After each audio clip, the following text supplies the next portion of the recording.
चलिए आज हम लोग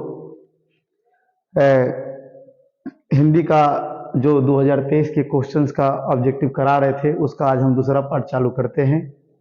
कल हम लोग 50 तक ले ऑब्जेक्टिव करके छोड़े हुए थे, आगे हम लोग बढ़ते हैं।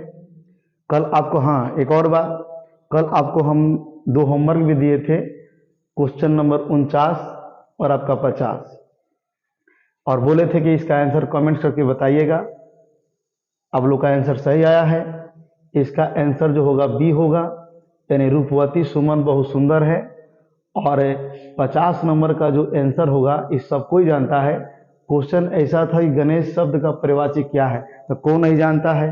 और इस पर तो समझिए आरती भी होती है, एक दंड 4 भुजा जैसे करके। तो यहाँ पर इसका समझिए सही ऑप्शन क्या हो जाएगा, डी होगा।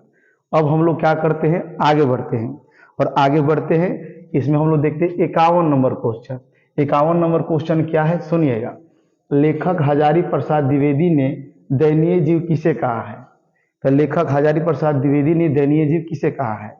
ऑप्शन ए में है अल्पज्ञ पिता, बी में है अल्पज्ञ माँ, सी में है अल्पज्ञ भाई, और डी में है अल्पज्ञ बहन। देखिए दुनिया में सबसे दयनीय जीव है आपके लिए, वो आपके पिता है।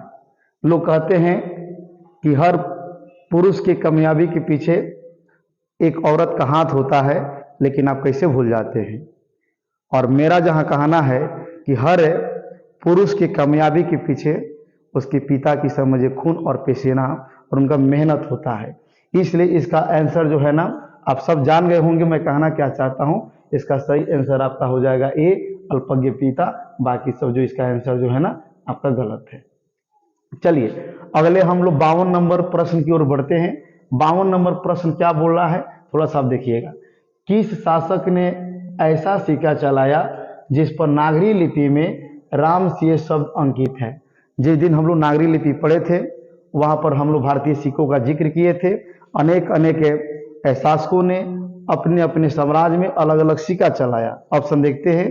ए नंबर में आपका बादशाह जहांगीर, बी नंबर में है आपका बादशाह अकबर, और सी नंबर में है बादशाह औरंगजेब, और डी नंबर में है बादशाह बाबर। इसका सही आंसर आपका क्या होना चाहिए, आपका बी बादशाह अकबर। बाकी के ऑप्शन जो है आपके गलत है।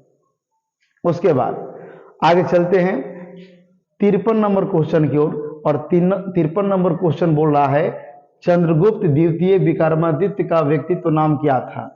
यानी चंद्रगुप्त द्वितीय विक्रमादित्य का व्यक्तित्व नाम क्या था। आप सब जानते हैं, पहले ऑप्शन तो पढ़ा जाए। ए नंबर में बहादुर, बी नंबर में महादेवा, सी नंबर में देव, और डी नंबर में ददन। तो उनका व्यक्तित्व नाम था देव, इसलिए आप ऑप्शन सी याद रखेंगे कि उनका चंद्रगुप्त विक्रमादित्य का व्यक्तित्व नाम देव था। बाकी सबका ऑप्शन जो है ना आपका क्या है, गलत है। 54 नंबर प्रश्न आता है आपके सामने, और 54 नंबर प्रश्न में बोला जा रहा है कि कर्नाटक प्रदेश का श्रवण बेलगोल स्थान किस प्रसिद्ध तीर्थ स्थल है। किसका प्रसिद्ध तीर्थ स्थल है। एक में दिया है बौद्धों का, बी में दिया है शैव मुनियों का, और सी में दिया वैष्णवों का, और डी में दिया है जैनों का। इसका सही आंसर आपका हो जाना चाहिए कि आपका सही आंसर जो है ना आपका जैनों का होना चाहिए। इसको आप लोग जो है ना याद करेंगे। अगले प्रश्न की ओर हम बढ़ते हैं, और अगला प्रश्न आता है आपके सामने 55 नंबर प्रश्न। और 55 नंबर प्रश्न है कि बहादुर शीर्षक पाठ में किसकी कहानी है। बहादुर शीर्षक, जिस दिन हम लोग बहादुर पढ़े थे, बच्चा बच्चा को जन्मों जन्मांतर तक याद रहेगा कि बहादुर किसकी कहानी थी। और बहादुर जो शीर्षक दिया है उसमें बहादुर एक बच्चे की ही कहानी थी। वह बच्चा कहाँ का रहने वाला था, आप सब जानते थे, वह बच्चा नेपाल का रहने वाला था। चलिए ऑप्शन की ओर बढ़ते हैं। ए में दिया है नेपाली गवई गोरखे की, बी में चौकीदार की, सी में विद्यार्थी की, और डी में स्वतंत्रता सेनानी की। तो आप जान गए होंगे इसका सही आंसर क्या होना चाहिए, ए। और बाकी सबका आंसर जो है ना इसका क्या है, गलत है। 56 नंबर प्रश्न जो देखते हैं कि बहादुर के मार खाकर भैंस भागी भागी किसके पास चली आई। तो आप जानते हैं ना, जिस दिन हम लोग बहादुर पढ़ाए थे आपको मालूम था कि माँ जो थी ना बहादुर से ज्यादा अपनी भैंसी से प्यार करती थी। और मैं ये भी बताया था कि वो भैंसी से क्यों प्यार करती है। ये दुनिया की सच्चाई है, जिससे आपका आय प्राप्त होता है उसी से समझे लोग ज्यादा प्यार करते हैं। बहादुर कमाता था नहीं, और घर में उस घर में भैंसी कमाने की जरूरत थी, इसलिए माँ जो थी ना आप थी भैंसी को ज़्यादा मानती थी, तो जिसको जो ज़्यादा मानेगा उसी के पास ना लौट कर आएगी।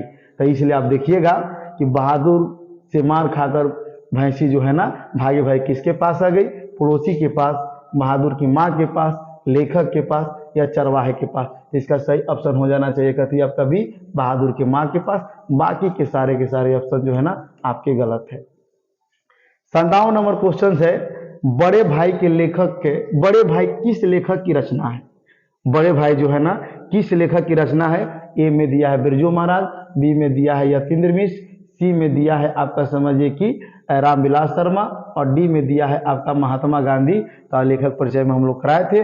इसका सही आंसर आपका हो जाना चाहिए बी, यानी यतीन्द्र मिश्र हो जाना चाहिए।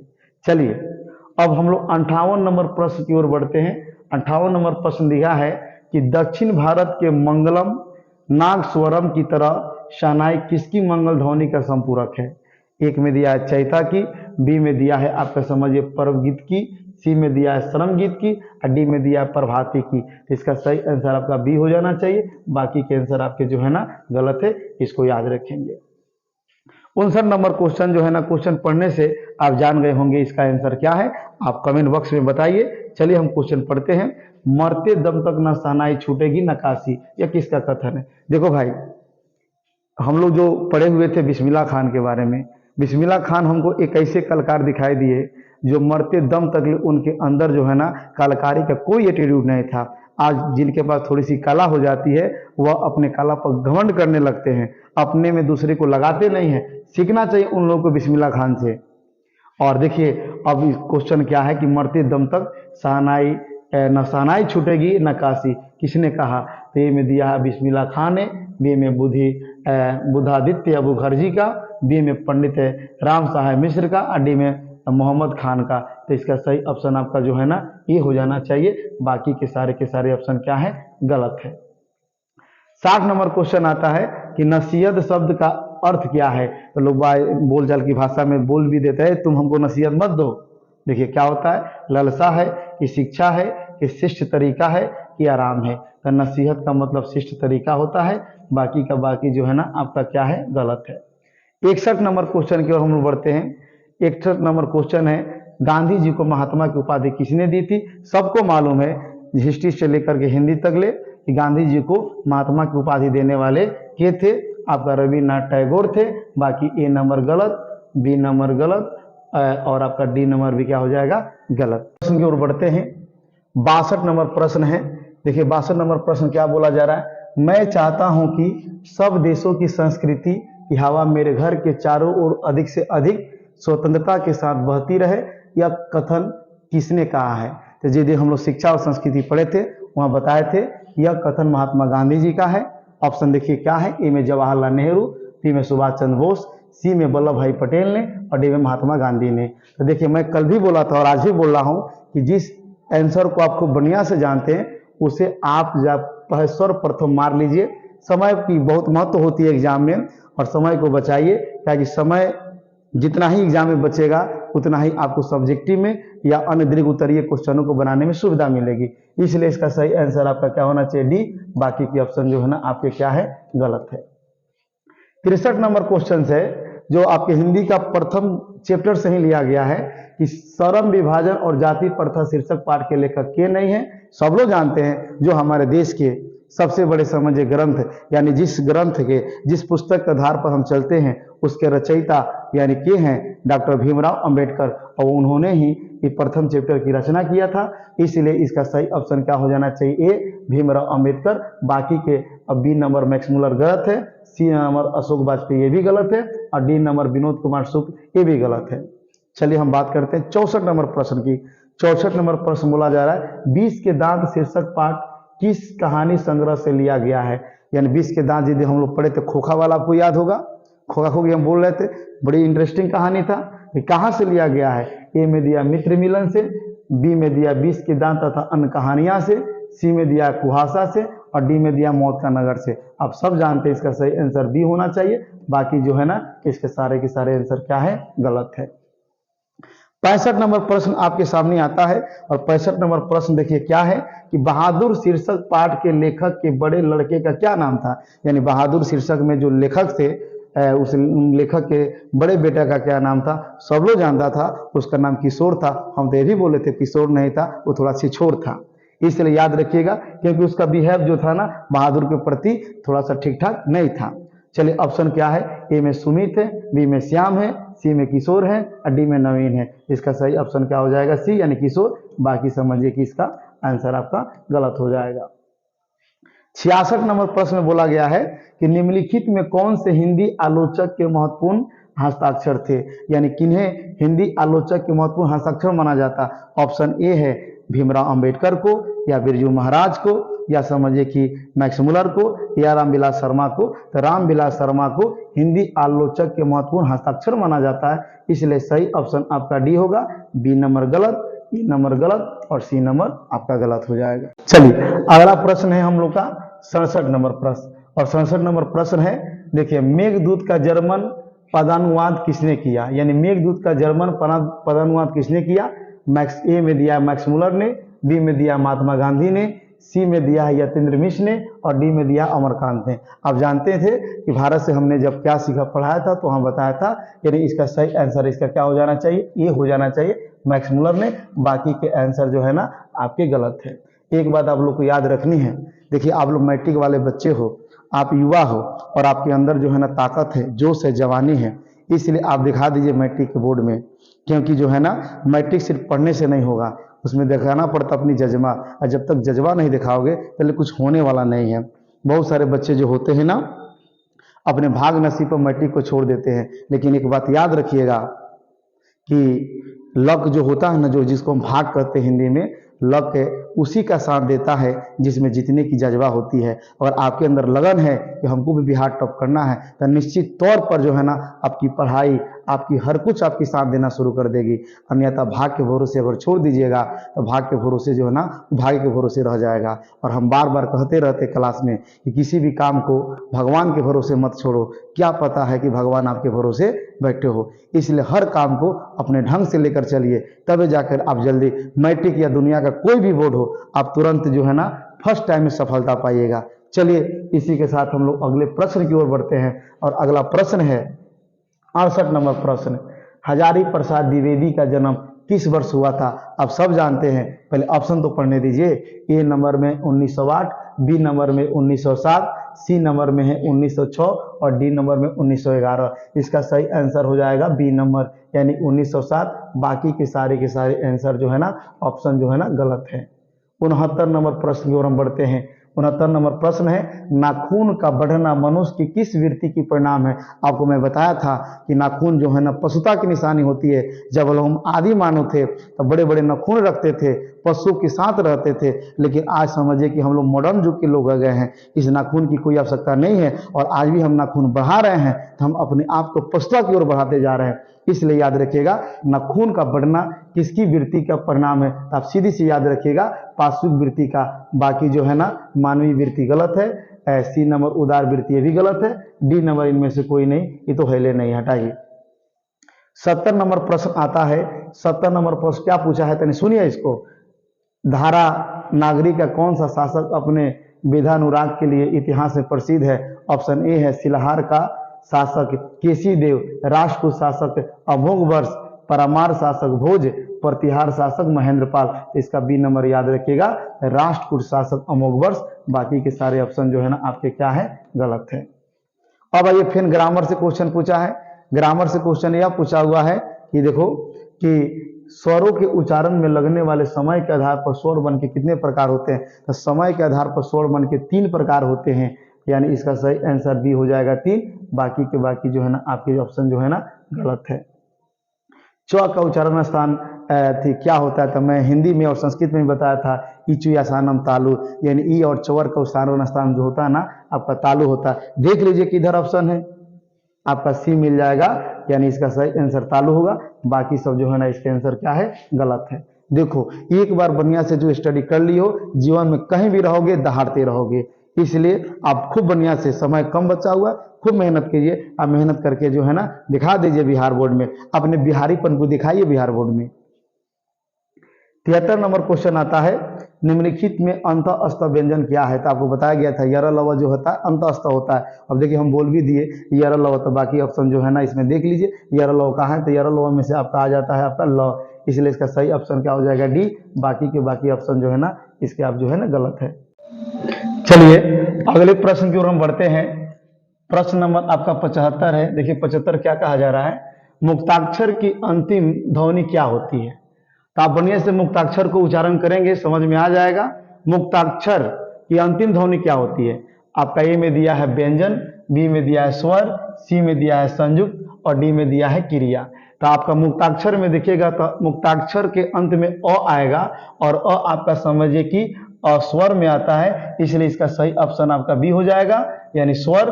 बाकी ए नंबर गलत, आपका सी नंबर गलत और डी नंबर आपका गलत है। 76 नंबर जो प्रश्न है ये भी व्याकरण खंड से लिया गया है। और क्या प्रश्न है, बोला है कि यद्यपि शब्द का संधि विच्छेद क्या होता है। तो जब आप लोग संधि पढ़े होंगे वहां पर इसका संधि विच्छेद बताया गया था कि यदि प्लस अपि यद्यपि होता है। और इसका सही ऑप्शन आप देख लीजिए कहाँ है। इसका सही ऑप्शन जो है ना आपके सी नंबर में है यानी यदि प्लस अपि। बाकी इसका ए नंबर गलत है, बी नंबर भी गलत है और इसका डी नंबर भी आपका क्या है गलत है।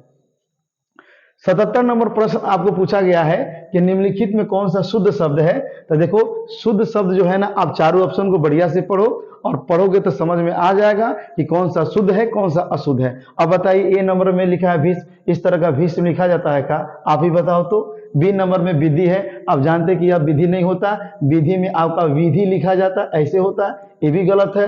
अब देखिए प्राण लिखा है, आज तक इतना हिंदी पढ़ो कहीं इस तरह का प्राण लिखा देखे हो का, नहीं देखो, यानी ये भी गलत है। यानी इसका जब 3 गलत है तो चौथा ऑप्शन के बारे में सोचने की कोई आवश्यकता ही नहीं है। यानी इसका सही आंसर क्या होना चाहिए, डी होना चाहिए, जिसका नाम है दधीची। 78 नंबर जो आपका प्रश्न है, यह प्रश्न ग्रामर के जो है चिन्ह विचार से लिया गया है। जब ग्रामर पढ़ेंगे तो ग्रामर में चिन्ह विचार का बहुत महत्व होता है और चिन्ह विचार ही ग्रामर में शुद्धि लाने का काम करता है। क्वेश्चन देखिए क्या पूछा है, क्वेश्चन है निम्नलिखित चिन्हों में इकहारा उदाहरण चिन्ह कौन है। तो इकहारा जब दोनों ओर से एक एक जो है ना इधर से डॉट दिया हो ना वह इकहारा चिन्ह होता है, इसलिए इसका सही ऑप्शन ए याद रखेंगे। बी नंबर गलत, सी नंबर गलत और इसका डी नंबर भी आपका गति है गलत है। चलिए आपका जो है ना 79 नंबर जो क्वेश्चन है, 79 नंबर क्वेश्चन बोला तरह क्या है। आप लोग बताया गया था, सबसे पहले मैं जब इसको पढ़ा रहा था बताया था कि तरह जो है ना एक शब्द से मिलकर नहीं बना है। और इसको इंग्लिश में भी ध्यान दीजिएगा तो टीआर बोलते हैं, यानी टी यानी आपका समझिए तो, आर यानी र, यानी जब 2 वर्णों के मेल से जो शब्द बनता है, जो वर्ण बनता है उसे हम लोग संयुक्त व्यंजन के नाम से जानते हैं। इसलिए आप देखिए ऑप्शन क्या दिया है, ए में स्पर्श व्यंजन है, बी में आपका संयुक्त व्यंजन है, सी में अंतःस्थ है और डी में उष्म है। तो इसका सही आंसर आपका क्या होना चाहिए, संयुक्त, क्योंकि 2 वर्णों से मिलकर बना हुआ है। बाकी ए गलत है, सी आपका गलत है और डी भी आपका गलत है। चलिए 80 नंबर प्रश्न की ओर हम बढ़ते हैं। 80 नंबर जो प्रश्न है, 80 नंबर प्रश्न क्या बोला गया थोड़ा ध्यान दीजिएगा।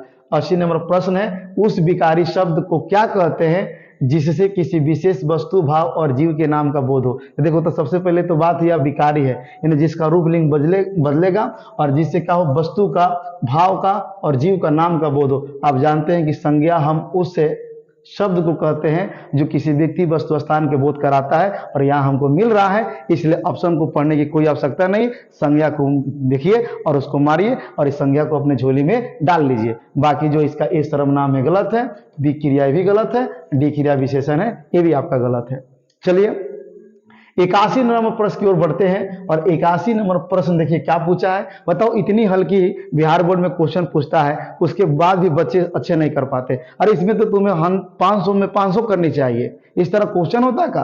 पहला दूसरा का बच्चा सब जो है ना इसका आंसर जानता होगा। देखिए क्या है, अंतर्मुखी शब्द का विलोम क्या होता है। तो अंतर्मुखी का मतलब जो होता है ना कम बोलने वाला, तो इसका आप ज्यादा ही काम कीजिएगा। अगर इसका उल्टा कीजिएगा तो ज्यादा बोलने वाला। जैसे टीचर शब्द जो है ना साइकोलॉजी पढ़ोगे तो टीचर को अंतर्मुखी को रखा गया है और नेता लोग को बहिर्मुखी को रखा गया, क्योंकि नेता लोग जो है ना सामाजिक कार्यों से ज्यादा जुड़े होते हैं। इसलिए अंतर्मुखी का विलोम शब्द यहाँ पर क्या हो जाएगा, ए नंबर जो सही है बहिर्मुखी। बाकी सब जो है ना ऑप्शन मत पढ़िए, इसे कोई जरूरत नहीं है, जितनी आवश्यकता है उसको आप ले लीजिए। चलिए 82 नंबर क्वेश्चन है, जिसे ईश्वर में विश्वास है उसके लिए एक शब्द क्या होता है? तो आप जानते हैं, जैसे मुहावरा पढ़े होंगे कि ईश्वर में जो विश्वास करता है वह आपका आस्तिक है, बाकी जो ईश्वर में विश्वास नहीं करता है वह नास्तिक है। ऑप्शन ए में दिया है नास्तिक, बी में दिया है आस्तिक, सी में दिया है निर्गुण और डी में दिया है जिज्ञासा। तो इसका सही ऑप्शन आपका हो जाएगा बी नंबर यानी आस्तिक। बाकी सब जो है ना, ये आपका ऑप्शन जो है ना बिल्कुल आपका गलत है। चलिए अगला हम लोग 83 नंबर जो क्वेश्चन पढ़ेंगे, ये भी ग्रामर से लिया गया मुहावरा है, और मुहावरा को तो पढ़ पढ़ के कभी हंसी भी आती है। देखिए क्या पूछा है मुहावरा से। 83 नंबर जो क्वेश्चन है, उगल देना मुहावरे का क्या अर्थ होता है? तो बार बार हम लोग जनरल लाइफ में यूज करते उगल देना। अब देखिए उगल देना का मतलब क्या है, पहले ऑप्शन को देखिए। एक में दिया है चैन मिलना, बी में दिया है संतोष होना, उसके बाद सी नंबर गुप्त बात का प्रकट और बहुत अलग रहना। तो देखो जो कोई उगलता है तो क्या करता है, अंदर हुए छुपे हुए चीजों को ना उगलता है। तो यहाँ अंदर छुपे चीजों को हम गुप्त बोलते हैं, और बात प्रकट करना यानी सही इसका उगल देना का अर्थ होगा सी नंबर, गुप्त बात को प्रकट कर देना। बाकी जो है ना इसका बी नंबर जो है ना गलत, और इसका डी नंबर भी आपका गलत है। चलिए अब 84 नंबर जो क्वेश्चन है, 84 नंबर क्वेश्चन है आकाश शब्द का पर्यायवाची शब्द। तो देखिए पर्यायवाची शब्द होता क्या है, पहले आप छोटे क्लास से पढ़ते आ रहे हो। पर्यायवाची शब्द का मतलब यह होता है जिसका समझिए कि रूप अलग अलग हो लेकिन अर्थ आपका समझिए एक ही प्रकट करे। और आप जानते हो कि आकाश का पर्यायवाची शब्द क्या होता है, इसका भी ऑप्शन पढ़ोगे तुम लोग। अरे इसका ऑप्शन जो इसका डी होगा, इसको तुरंत आप अपने झोली में क्या करो, डालो, और बाकी को छोड़ दो, इससे आपको कोई मतलब नहीं है। चलिए 85 नंबर जो क्वेश्चन है, आगामी शब्द का विलोम क्या होगा? तो विलोम का मतलब उल्टा अर्थ प्रकट करने वाला। तो आगामी मतलब होता है आने वाला, तब विगत का मतलब होता है जाने वाला। अब हम आंसर बोलिए दिए हैं तो हमसे क्या आंसर पढ़वाते हैं, सीधे मारिए। इसका सही आंसर हो जाएगा आपका ए नंबर विगत। बाकी आपका समझिए कि बी गलत है, सी गलत है और डी भी इसका क्या है, गलत है। 86 नंबर प्रश्न आपके सामने आता है। 86 नंबर प्रश्न बोला गया कि बिना पलक गिराए के लिए एक शब्द क्या होता है, यानी यह अनेक शब्दों का एक शब्द है। तो बिना पलक गिराए ऑप्शन की ओर बढ़िए। ए में दिया है आमरण, बी में दिया है अपलक, सी में दिया है आजीवन और डी में दिया है अपरिमित। आपको इसको हम एक कविता में बताए थे, जब राधा और कृष्ण की कविता पढ़ाए थे तो वहां पर जो थी ना, राधा कृष्ण के प्रेम में जो है ना अपने पलक को गिरा नहीं पा रही थी, इसलिए वहां पर एक शब्द भी यूज किया गया था अपलक। इसलिए इसका सही आंसर यहाँ पर याद रखेंगे बी नंबर होगा अपलक। बाकी आमरण भी गलत है, आजीवन भी गलत है और अपरिमित भी गलत है। चलिए 87 नंबर क्वेश्चन जो है चिराग तले अंधेरा लोककत्ती का क्या अर्थ होता है? कहावत है और लोग इसको गांव में भोजपुरी में बहुत बढ़िया से लोग कहता है चिराग तले अंधेरा का मतलब दियवा के पेनिये तर अनहार होता है। अब आप बताइए दियवा के पेनिये तर अनहार होता है, इसको अपने अर्थ में लीजिएगा तो क्या होगा? ऑप्शन सुनिए यार, डिंग हाँकना, अपनी बुराई नहीं दिखना, मूर्ख धनवान और दोहरा लाभ। तो देखिए दियवा के जब पेनिये तर अनहार होता है उसको खुदे नहीं पता चलता है कि हमारे पेनी तर अनहार है। इसका मतलब इसका अर्थ लगाइए, तो अर्थ लगाइएगा तो ऑप्शन इसका बी पर जाएगा, यानी अपनी बुराई नहीं दिखती है, इसलिए इसका सही ऑप्शन बी होगा। बाकी ए नंबर डिंग हाँकना गलत है, मूर्ख धनवान गलत है और दोहरा लाभ भी आपका गलत है। चलिए 88 नंबर जो प्रश्न आपके सामने आया है, त्रिपाद में कौन सा समास है? आपको मैं बताया था कि जिस समास का पहला वाला पद संख्यावाची हो वह आपका समझिए कि द्विगु समास के अंदर आता है। और इसमें बताओ तो भाई त्रिसंख्यावाची होता है कि ना?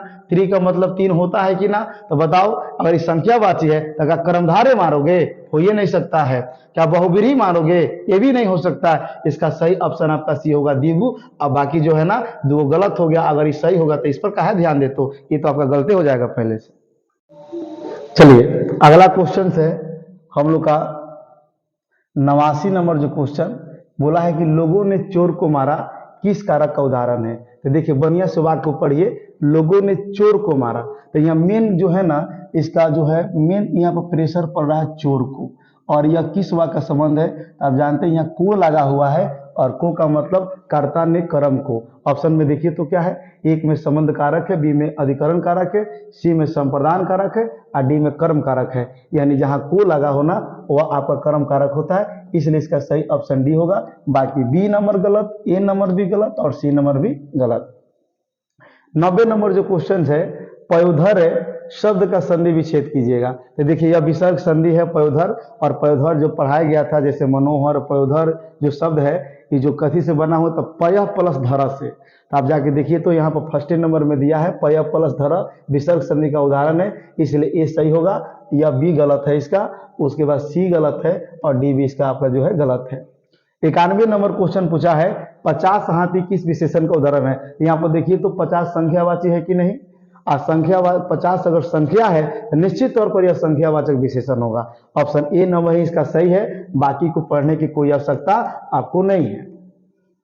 92 नंबर क्वेश्चन आपके सामने आ रहा है कि मोहन मुझसे किताब लिखवाता है, किस क्रिया का उदाहरण है। तो देखो मोहन मुझसे किताब लिखाता है, लिखाता या लिखवाता यानी लिखता नहीं है, खुद अपने से काम नहीं करता, दूसरे से कराने का काम करता है। और आप लोग पढ़े थे प्रेरणार्थक क्रिया में कि जब कोई व्यक्ति या कर्ता खुद काम ना करके दूसरे से कराता है उसे हम प्रेरणार्थक क्रिया के नाम से जानते हैं, और इसलिए इसका सही ऑप्शन बी हो जाएगा प्रेरणार्थक क्रिया। बाकी ए नंबर यौगिक गलत है, सी नंबर सकर्मक गलत है, डी नंबर अकर्मक भी आपका गलत है।